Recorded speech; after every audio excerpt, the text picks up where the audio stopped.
ಹನೈ ಸಮಾವೇಶದ ಬಗ್ಗೆ ಮುಂದಿನ ಯಾವ್ಯಾವ ಎಕ್ಸಾಮ್ಸ್ ಬರ್ತವೋ ಒಂದು ಕ್ವಶನ್ ಇದ್ದೇ ಇರುತ್ತೆ.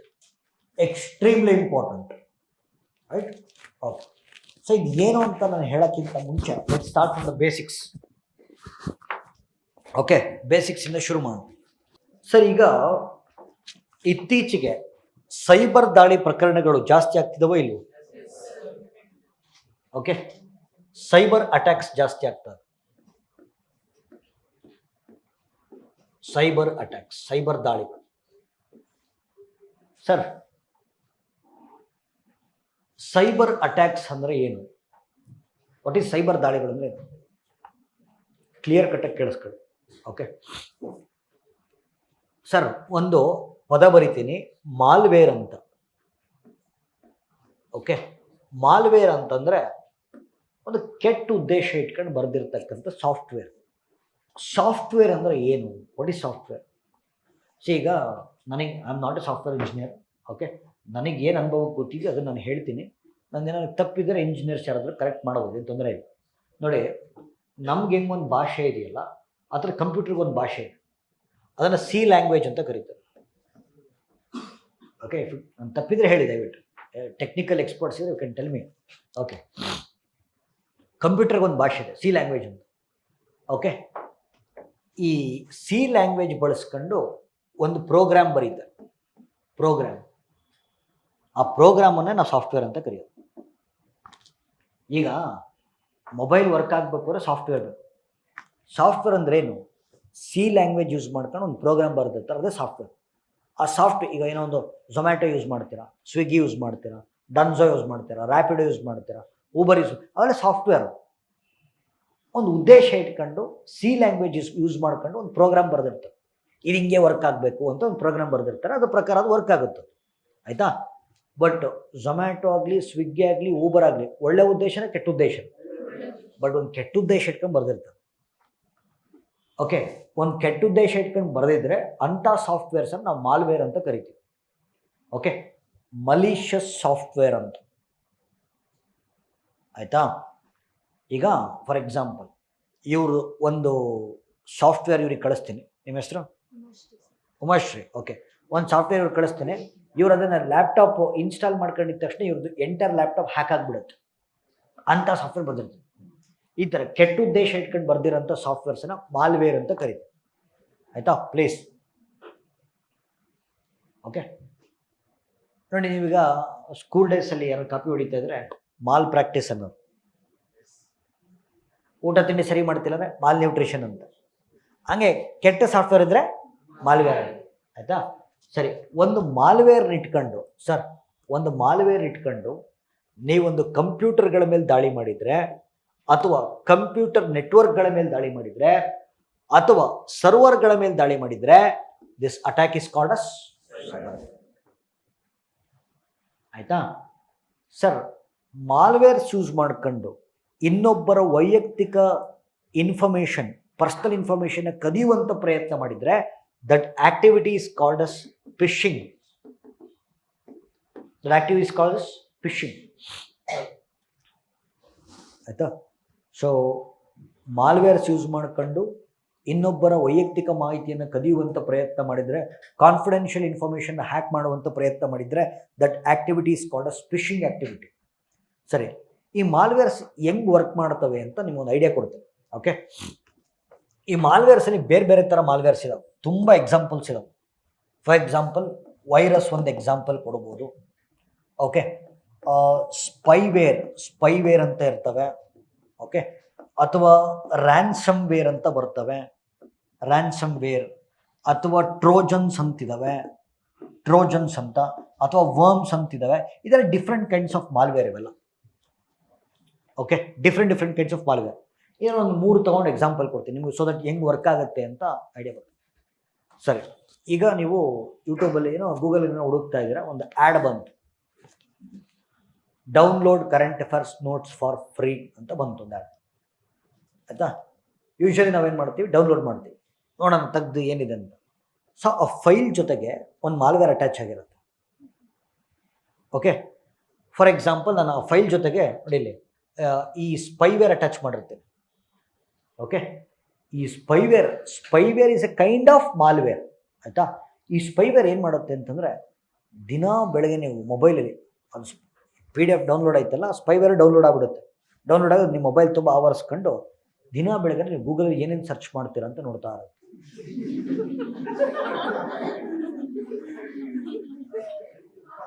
ಆಯಿತಾ? ಫಾರ್ ಎಕ್ಸಾಂಪಲ್, ಇಲ್ಲಿ ನೋಡ್ರಲ್ಲ, ಈಗ ಈ ಕ್ಲಾಸ್ ರೂಮಲ್ಲಿ ಸರ್ ಒಂದು 10 ಜನ ಬ್ಯಾಕ್ ಸರ್ಚ್ ಮಾಡ್ತಾ ಇದ್ದಾರೆ ಅಂತ ಇಟ್ಕೊಳ್ಳೋಣ. ಓಕೆ, ಸೊ ಆ ಸ್ಪೈವೇರ್ ಏನು ಮಾಡುತ್ತೆ, ಆ 10 ಜನ ಯಾರು ಸರ್ಚ್ ಮಾಡ್ತಿರ್ತಾರಲ್ಲ ಅವರು ಡೀಟೇಲ್ಸ್ ಕಲೆಕ್ಟ್ ಮಾಡ್ಕೊಳುತ್ತೆ. ಫೋನ್ ನಂಬರು, ಇಮೇಲ್ ಅಡ್ರೆಸ್ಸು ಎಲ್ಲ ಕಲೆಕ್ಟ್ ಮಾಡ್ಕೊಂಡು ಡೇಟಾ ಕಲೆಕ್ಟ್ ಆಯ್ತಲ್ಲ, ಆ ಡೇಟಾನ ಬ್ಯಾಕ್ ಕಂಪನಿಗಳಿಗೆ ಮಾರಾಟ ಮಾಡುತ್ತೆ. ಆಯಿತಾ? ಸೊ ಬ್ಯಾಕ್ ಕಂಪನಿಗಳಿಗೆ ಗೊತ್ತಾಯಿತು, ಯಾರ್ಯಾರು ಬ್ಯಾಕ್ ಸರ್ಚ್ ಮಾಡ್ತಿದ್ದಾರೆ ಅಂತ. ಸೊ ಆ ಕಂಪನಿಗಳಿಗೆ ಆ್ಯಡ್ಸ್ ಕಳ್ಸೋದಕ್ಕೆ ಶುರು ಮಾಡುತ್ತೆ. ಅದಕ್ಕೆ ನೋಡಿ, ನಾವೇನೋ ಶೂಸ್ ಹುಡುಕಿರ್ತೀವಿ, 15 ದಿನ ಬರೀ ಶೂಸೇ ಬರ್ತಿರ್ತಾವೆ ಅಡ್ವರ್ಟೈಸ್ಮೆಂಟ್ಸ್, ಹುಡುಕಿರೋದು ಒಂದೇ ದಿನ.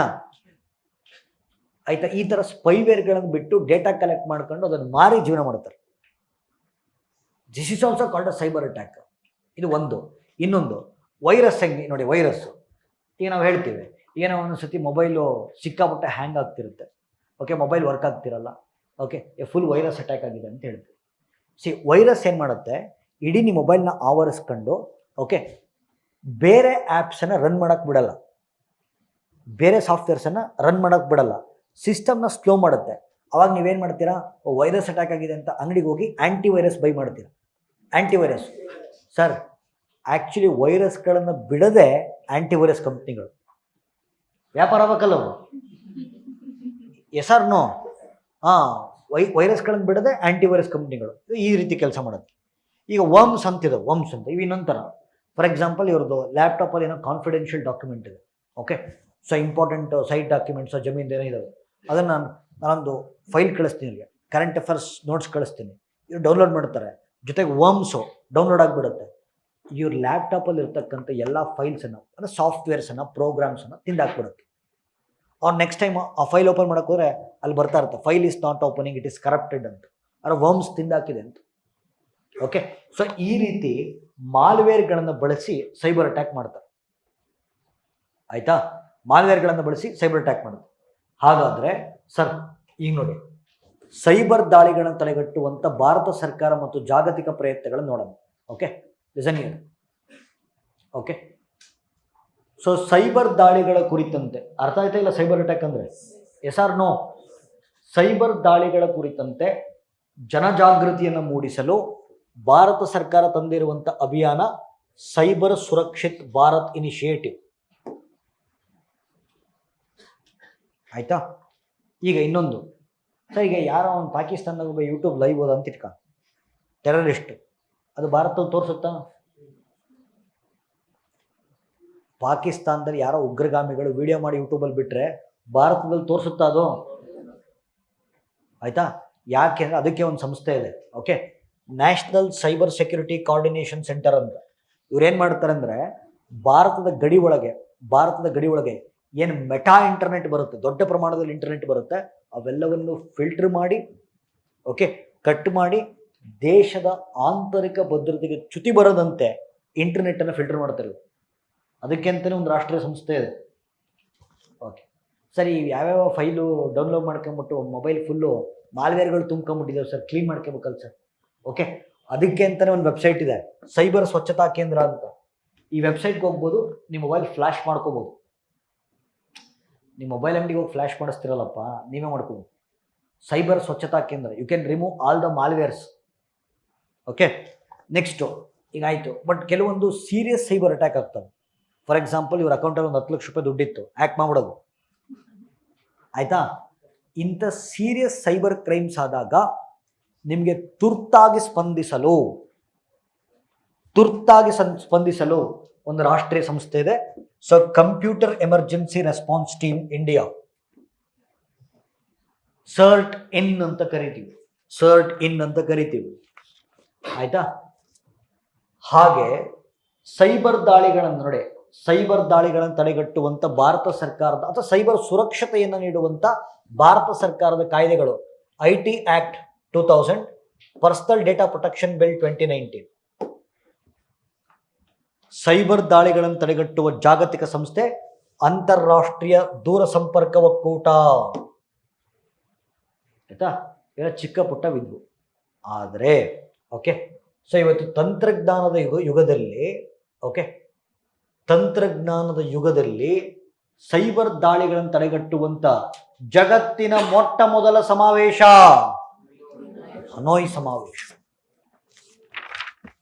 ಆಯಿತಾ ಸರ್, ಈಗ ನೋಡಿ, ಅದಕ್ಕೆ ನಾನು ಹೇಳೋದು, ಫಸ್ಟು ಹನೋಯ್ ಸಮಾವೇಶದ ಬಗ್ಗೆ ಅರ್ಥ ಆಗಬೇಕು ಅಂದರೆ ಸೈಬರ್ ಅಟ್ಯಾಕ್ಸ್ ಅಂದ್ರೆ ಏನು ಅಂತ ಗೊತ್ತಿರ್ಬೇಕು ನನಗೆ. ಸೈಬರ್ ಅಟ್ಯಾಕ್ಸೇ ಗೊತ್ತಿಲ್ಲ ಅಂದರೆ ಹನೋಯ್ ಸಮಾವೇಶ ಎಲ್ಲ ಅರ್ಥ ಆಗ್ತದೆ. ಇಂಟರ್ನ್ಯಾಷನಲ್ ಕನ್ವೆನ್ಷನ್ಸ್ ಅಥವಾ ನೀವು ಗ್ಲೋಬಲ್ ಕನ್ವೆನ್ಷನ್ಸ್, ಜಾಗತಿಕ ಸಮಾವೇಶಗಳಲ್ಲಿ ನೀವು ಒಂದು ನೆನಪಿಟ್ಕೋಬೇಕು, ಯಾವುದೇ ಜಾಗತಿಕ ಸಮಾವೇಶ, ಎನಿ ಕನ್ವೆನ್ಷನ್, ಅದಕ್ಕೆ ಎರಡು ಡೇಟ್ ಇರುತ್ತೆ. ಒಂದು date of adoption, date of enforcement. ಒಂದು ಅಂಗೀಕಾರ ಆಗಿದ್ದು, ಒಂದು ಜಾರಿಗೆ ಬಂದಿತ್ತು. ಆಯಿತಾ, 2024ರಲ್ಲಿ ಈ ಸಮಾವೇಶ ಅಂಗೀಕಾರ ಆಯಿತು.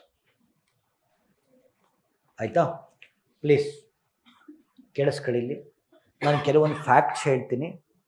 ಫ್ಯಾಕ್ಟ್ಸು ಭಾಳ ಇಂಪಾರ್ಟೆಂಟು, ಎಕ್ಸಾಮಿಗೆ ಬರ್ತವೆ. 2024ರಲ್ಲಿ ವಿಯೆಟ್ನಾಂನ ಹನೋಯ್ ಎನ್ನುವಂಥ ಜಾಗದಲ್ಲಿ ಒಂದು ಸಮಾವೇಶ ನಡೀತು. ಸಮಾವೇಶದ ಹೆಸರು United Nation Convention Against Cyber Crime Treaty ಅಂತ. United Nation Convention Against Cyber Crime Treaty, cyber ಅಪರಾಧಗಳನ್ನು ತಡೆಗಟ್ಟುವ ವಿಶ್ವಸಂಸ್ಥೆಯ ಒಪ್ಪಂದ 2024ರಲ್ಲಿ ಅಡಾಪ್ಟ್ ಆಯಿತು. ಓಕೆ, 2024 ಆದರೆ ಯಾವುದೇ ಸಮಾವೇಶ ಆಗಲಿ ಅದು ಜಾರಿಗೆ ಬರಬೇಕು ಅಂತಂದರೆ ಕನಿಷ್ಠ 60ರಿಂದ 70 ರಾಷ್ಟ್ರಗಳು ಸೈನ್ ಹಾಕಬೇಕು. ಈಗ ಸಮಾವೇಶಗಳು ಮತ್ತು ಒಪ್ಪಂದಗಳು ಎಷ್ಟೋ ನಡೀತಿರ್ತವೆ, ಎಲ್ಲವೂ ಜಾಗತಿಕ ಸಮಾವೇಶಗಳು ಅಂತ ಕರೆಸ್ಕೊಳ್ಳಲ್ಲ, ಎಲ್ಲವೂ ಜಾಗತಿಕ ಒಪ್ಪಂದಗಳು ಅಂತ ಕರೆಸ್ಕೊಳ್ಳಲ್ಲ. ಅದು ಜಾರಿಗೆ ಬರಬೇಕು ಅಂದರೆ 60 to 70 ಕಂಟ್ರೀಸ್ ರಾಟಿಫೈ ಮಾಡಬೇಕು. ಆಯಿತಾ, ಇವತ್ತಿಗೆ 72 ದೇಶಗಳು ಸಹಿ ಹಾಕುವುದರ ಮೂಲಕ ಹನೋಯ್ ಸಮಾವೇಶ ಜಾರಿಗೆ ಬಂತು. For that reason it is a news.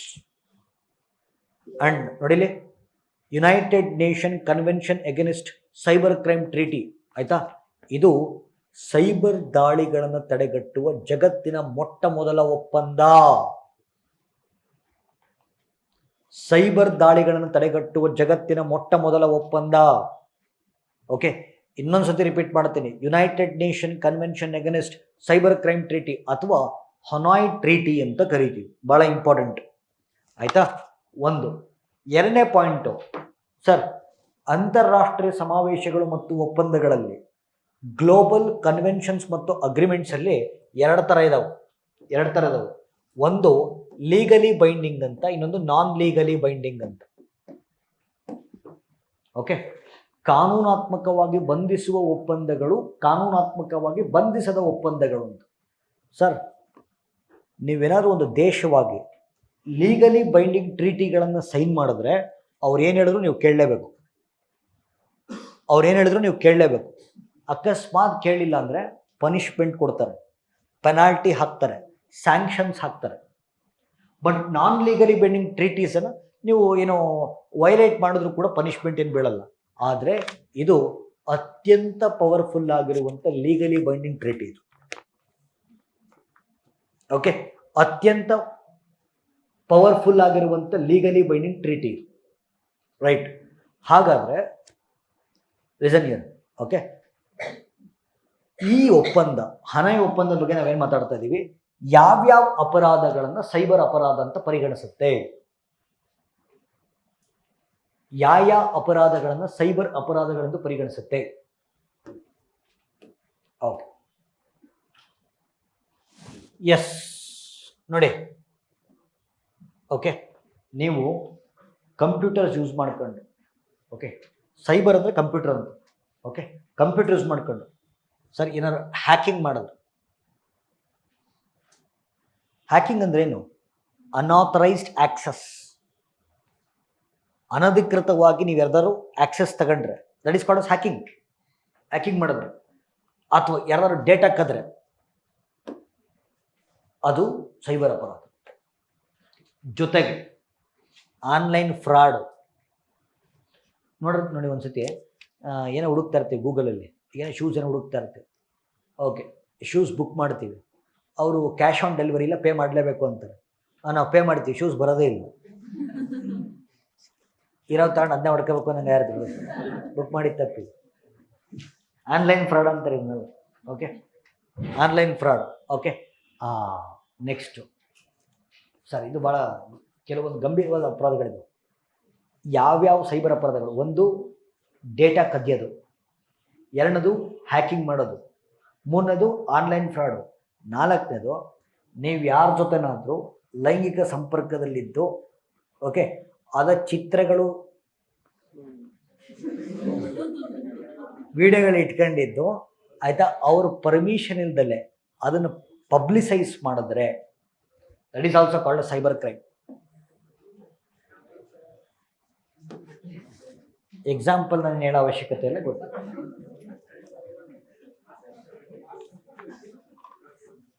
ಆಯಿತಾ, ಅದು ಕೂಡ ಸೈಬರ್ ಕ್ರೈಮ್.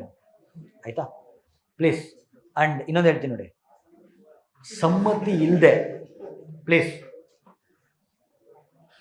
ಮಾತಾಡಬೇಡಿ. ಓಕೆ, ಸಂಗಾತಿಗಳ ಸಮ್ಮತಿ ಇಲ್ಲದೆ ಅವ್ರ ಜೊತೆಗೆ ತೆಗೆದುಕೊಂಡಿರ್ತಕ್ಕಂಥ ಪ್ರೈವೇಟ್ ಚಿತ್ರಗಳನ್ನು ನೀವು ಲೀಕ್ ಮಾಡಿದ್ದು, ಈ ಥರ ಈ ಥರ ಕೃತ್ಯಗಳನ್ನು ಸೈಬರ್ ಅಪರಾಧಗಳೆಂದು ಪರಿಗಣಿಸಿರೋದು ಜಗತ್ತಲ್ಲಿ ಇದೆ ಮೊದಲು. ಇದನ್ನು ಸೈಬರ್ ಕ್ರೈಮ್ ಅಂತ ಕರಿತಿರಲಿಲ್ಲ ಎಷ್ಟು ದಿನ. It also accounts to cyber crime. ಅಂದರೆ non sexual dissemination of intimate images, ಇದು ಕೂಡ ಒಂದು ಸೈಬರ್ ಕ್ರೈಮ್ ಅಂತ ಕರೆದ ಮೊಟ್ಟ ಮೊದಲ ಒಪ್ಪಂದ ಇದು. ಆಯಿತಾ, ಅದಾದಮೇಲೆ ಸರ್, ಆನ್ಲೈನ್ ಸೆಕ್ಷುವಲ್ ಅಬ್ಯೂಸ್, ಕೆಟ್ಟದಾಗ ಮೆಸೇಜ್ ಮಾಡೋದು, ಕೆಟ್ಟದಾಗ ವಿಡಿಯೋ ಕಾಲ್ ಮಾಡೋದು. ಆಮೇಲೆ ಸರ್, ಲೈಂಗಿಕತೆಗೆ ಸಂಬಂಧಪಟ್ಟಂಥ ವಸ್ತುಗಳನ್ನು ಆನ್ಲೈನಲ್ಲಿ ಮಾರಾಟ ಮಾಡೋದು.